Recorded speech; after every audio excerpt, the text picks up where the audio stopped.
Hey everyone! Today I'm using Sweet Stamp Shop's new stamp set called California State, and it's a stamp set that's being released in celebration of Sweet Stamp Shop's 7th year anniversary. And I'm just sharing a quick card using it today. Of course, this will be the main focus of the card since it's such a large stamp and it's really cool. And especially if you're like me, who is a California girl, this is perfect.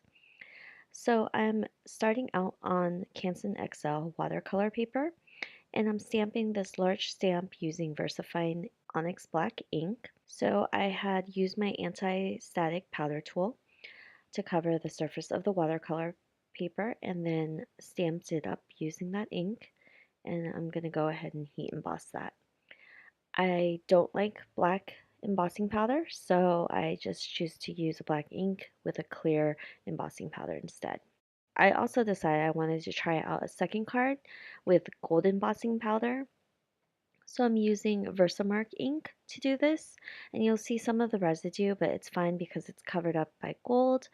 And also you'll see that I end up not using this card. I originally wanted to use the gold embossing powder because California is the golden state, but it just didn't work out with the color palette I chose, and I decided not to use it. For this video today, I'm only working on that first card that I had created.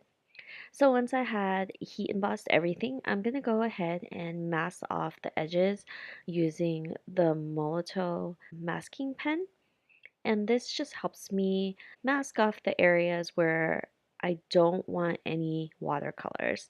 I am going to be doing a quick watercolor around the state, and the masking liquid helps keep the watercolor from moving into the areas that I don't want it to be. So once I have these covered up with the masking, I also have to wait for it to dry.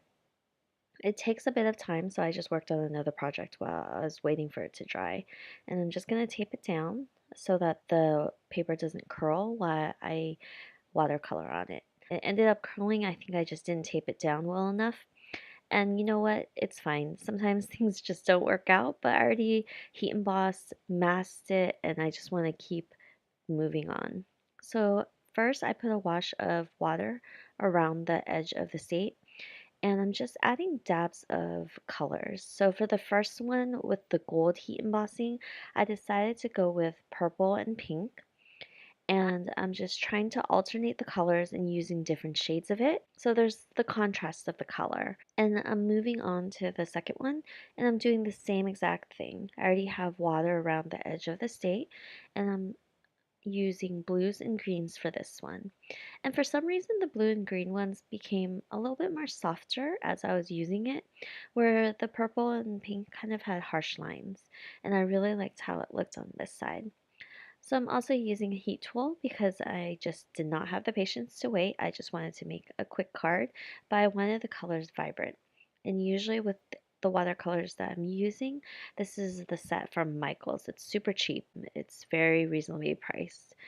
So for this set, I know that to get a vibrant color from these watercolors, I have to do multiple layers. So usually I'll heat emboss between layers and then add on a second layer of color.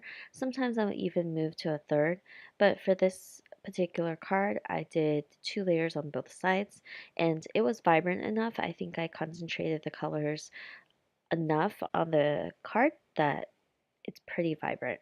And you'll see that in some areas the water was pooling a little bit. I think it's just because I didn't tape down the paper tight enough.